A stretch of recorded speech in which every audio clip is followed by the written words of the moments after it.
السلام عليكم يا حبايبي، ازيكم عاملين ايه؟ يا رب تكونوا كلكم بخير. هنسمي بالله ونصلي على الرسول عليه الصلاة والسلام. معايا سمكتين حلوين قوي بولتي يا بنات، طازة يعني. جايين لي من الفيوم بصراحة. هبدأ تنظيف السمك قدامكم. هنضف السمك، هشيل كل الزعانف بتاعت السمكة. هشيل الزعانف، هشيل الديل دلوقتي. بسم الله الرحمن الرحيم. زي ما انتوا شايفين كده يا بنات، بوريكم تنظيف يبقى ازاي. تشيل الزعانف كلها. الحمد لله رب العالمين. وافتح البطن بتاعتها. بسم الله الرحمن الرحيم. السمك اكله حلو يا بنات وخفيف. هشيل بقى القشر بتاعها. بمسك السمكة بالعكس واشيل السمكة بتاع القشر بتاعها بالسكينة. بسم الله الرحمن الرحيم. زي ما انتوا شايفين كده يا بنات، سهل خالص ومبياخدش وقت. شايفين؟ لو مسكت السكينة صح والسمكة صح والمقص صح، هيخلص بسرعة التنظيف. بنضف بإيدي البطن بتاعتها.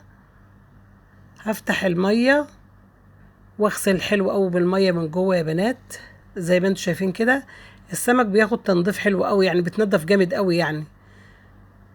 في ناس بتنضفه بالفرشة، بتبقى بتسهل عليها على نفسها يعني. انا بصراحة ما بعرفش انضف غير بايديا بس والسكينة والمقص. هنا بشيل الصدفة بتاعة الراس، ملهاش لازمة عندي. بشيلها خالص، تبقى حتى شكل السمكة احسن يعني، وما بيبقاش فيها زفارة خالص.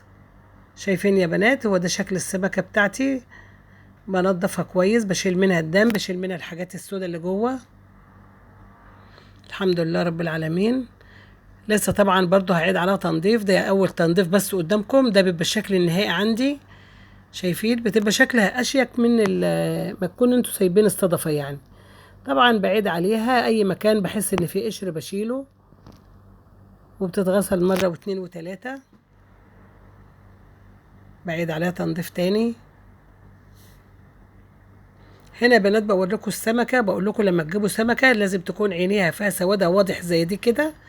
ما تكونش لونها تلجي، او تكون اللهم صل على النبي ايه عليها غيامه بيضه يعني. وتضغط بايدك كده على السمكه، صوابعك ما تدخلش جوه، تكون ناشفه جامد يعني. والقشر ما يطلعش. في سمكه بتجيبيها تلاقي القشر بيطلع منها، لا دي بتبقى بايته يا بنات. واحنا في الحر والحاجات دي ما بتبقاش مضمونه يعني.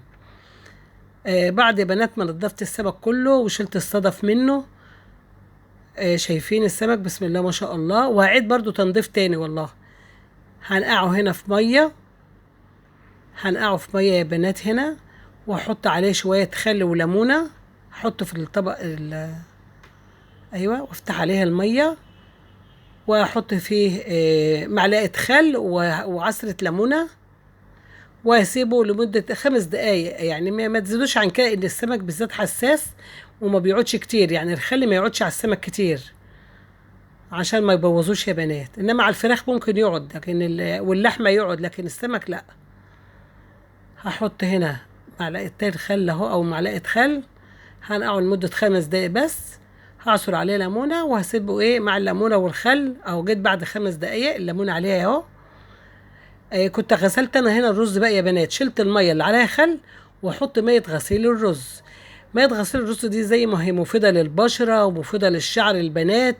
تخلي الشعر يلمع وجميل، وتخلي البشره جميله يا بنات لو عملتها كمادات لوشك.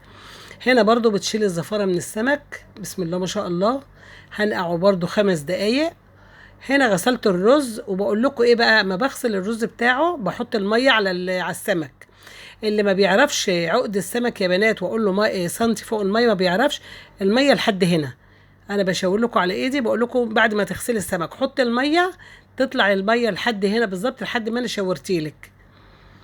بس كده. انا كده ولعت عليه البوتاجاز، واصفي السمك بتاعي شويه، وهسيبه برضو منقوع في الماء والرز ده شويه يعني، دقيقتين 3 كده، وهشطفه تشطيفه الاخيره يعني. هنا هروح احط الزيت والملح على الرز بتاعي. هنا حطيت الزيت وغطيت عليه وسبته يخلص كده. الحمد لله رب العالمين. احنا ولعنا على الرز وخلصنا كده. هاجي بقى للسمك بتاعي بقى اشطفه وارجع اعيد عليه تنظيف تاني، اللي عايز يتنضف تاني زي ما قلت لكم يا بنات. ولو السمكه جامده وحلوه هتبقى حلوه قوي. هنا بقى ايه، جبت الصينيه بتاعتي، جبت الطماطم وحطيت قرن فلفل اختياري حر، يعني اللي عايز يحط يحط واللي مش عايز خلاص هضربه في الخلاط. هنا صينيه البطاطس يا بنات فيها ايه بقى، بطاطس وجزر وبنجر وفلفل احمر، فلفل بارد وفلفل حامي. للاسف ما كانش عندي فلفل الوان، وبصل يا بنات طرنشات كتير، يعني اللي عايز يحط طماطم طرنشات يحط. البطاطس بقطعها رقيقه عشان تاخد سويه السمك. البنات اللي عاملين رجيم طبعا ما يقلوش السمك الاول، يحطوا السمك زي ما انا هحط كده ني في ني. لكن اللي مش عاملين رجيم ممكن تقلي السمك بتاعك الاول، وبعد كده هتحطيه في الصينيه وتدخليه الفرن مع البطاطس يستوي. البطاطس بتبقى رقيقه يا بنات، ما بتبقاش تخينه. والبنجر نفس القصه برضو رقيق مش تخين. بسم الله ما شاء الله. هرص شايفين البهارات اللي معايا، بابريكا، ملح، كمون، كاري، كركم، فلفل اسود، شويه بودر كركديه اللي كنا عاملينه مع بعض، وبس كده، وشويه ملح. هرص السمك بتاعي. هنقول بسم الله الرحمن الرحيم، اللهم صل وسلم وبارك عليك يا حبيبي يا رسول الله. هرص السمك كويس. هنا بسم الله الرحمن الرحيم، بسم الله الرحمن الرحيم، بسم الله الرحمن الرحيم. بعد ما رصيت السمك يا بنات هحط البهارات بتاعتي اللي قلنا عليها. شايفين البهارات بتبقى جميله وحلوه قوي وكلها مفيده. الكركم والكاري حلو للعظم، والكركديه حلو للضغط، كل الاكل اللي احنا حاطينه، والكمون حلو للبطن، كل اللي احنا، والبنجر حلو للانيميا واللي عنده نزيف، والطماطم طبعا مفيده. بسم الله ما شاء الله، كل الاكل اللي احنا عاملينه مفيد. والسمك طبعا لحما طريا يعني من البحر، سبحان الله، يعني قال كده، ربنا قال كده في كتابه. فسبحان الله الاكله جميله وخفيفه جدا جدا. دي صينيه السمك كده خلصت معانا. هعمل ايه بقى يا بنات، هحط شويه زيت صغيرين خالص عشان اللي عامل رجيم يعني، فبحط سمك زيت قليل قوي، يعني ما فيش معلقتين زيت. كان اتبقى مني بصله هنا بقول لكم حطيت عليها خل وميه وملح، هناكلها بقى مع السمك والرز، مش هرميها يعني، هي كانت اتبقت من السمك بصراحه. هجيب الخلاط بتاعي احط فيه شويه ميه مكان الطماطم، وارجهم كده في الخلاط واحطهم على ايه عشان كده يستوي البطاطس، يعني دي ميه للبطاطس تسويها.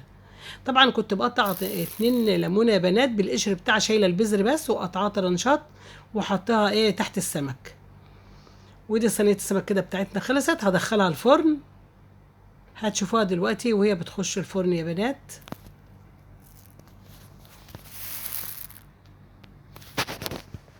يعني شويه تكات كده، بعمل حركات يعني. هنا دخلتها الفرن اهي يا حبايبي. مش عارفه الصوره صغرت ليه بصراحه. هنا بقى ايه لما بدات بسم الله ما شاء الله، بوريكم الصينيه اهي. شوفوا الجمال يا بنات، والله العظيم تتاكل اكل. بس ما شاء الله جميله جميله. هي كده خلصت معانا الصينيه اهي، الحمد لله رب العالمين. كنت هنا بشوف البطاطس استوت ولا لا، فبقول لكم البطاطس بقت زبده تحت السمك. بيدي البطاطس طعم تحفه يا بنات، جميل جدا، جربوه وبعد كده احكموا بقى بنفسكم كده عليها. جميله جميله. شايفين صينيه البطاطس وصينيه السمك كده طلعت بره اهي، والحمد لله رب العالمين. ربنا يطعم الناس اجمعين يا رب. ربنا يتعب كل الناس يا اولاد، ويرزقكم من حيث لا تحتسبوا. ويا رب تكونوا استفدتوا يا حبايبي. الاكله خفيفه وبسيطه. طبعا انا بشيل بالمعلقه الكبيره، هي المفروض بشيل عشان ما تكسرش منكم.